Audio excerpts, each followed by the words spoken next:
દાહોદ જિલ્લામાં ખાતરની કાળાબજારીને ડામવા માટે કૃષિ વિભાગે કડક કાર્યવાહી હાથ ધરી છે. ખાતરનો પૂરતો જથ્થો ઉપલબ્ધ ન હોવો અને ભાવ વધારાની ખેડૂતોની ફરિયાદો બાદ નાયબ ખેતી નિયામક દ્વારા ખાતર વિક્રેતાઓની તપાસ કરવામાં આવી હતી. આ તપાસમાં અનિયમિતતા સામે આવતા 3 એગ્રો સેન્ટરના લાયસન્સ સસ્પેન્ડ કરવામાં આવ્યા છે. ફતેપુરા એગ્રી બિઝનેસ સેન્ટર આ સંસ્થાનું લાયસન્સ 3 મહિના માટે સસ્પેન્ડ કરવામાં આવ્યું છે.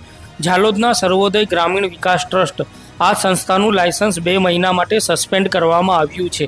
બાંડીબાર એગ્રી બિઝનેસ સેન્ટર આ સંસ્થાનું લાયસન્સ 1 મહિના માટે સસ્પેન્ડ કરવામાં આવ્યું છે.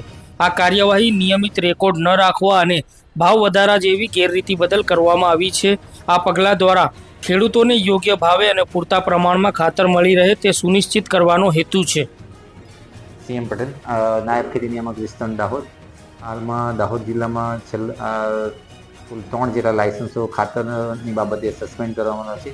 આ 3 ખાતરના લાયસન્સોમાં એક એગ્રીબિઝનેસ સેન્ટર કેકેબી ફતેપુરા, બીજું સર્વોદય ગ્રામીણ વિકાસ ટ્રસ્ટ ઝાલોદ અને બીજું લાયસન્સ એગ્રીબિઝનેસ સેન્ટર બાંડીબાર. આ 3 લાયસન્સો 2 લાયસન્સો રેકોર્ડની નિભાવણી બરાબર નથી, ટીમને જણાવી નથી. એ બાબત ત્રુટિ હોવાથી આપણે સસ્પેન્ડ કરેલા છે.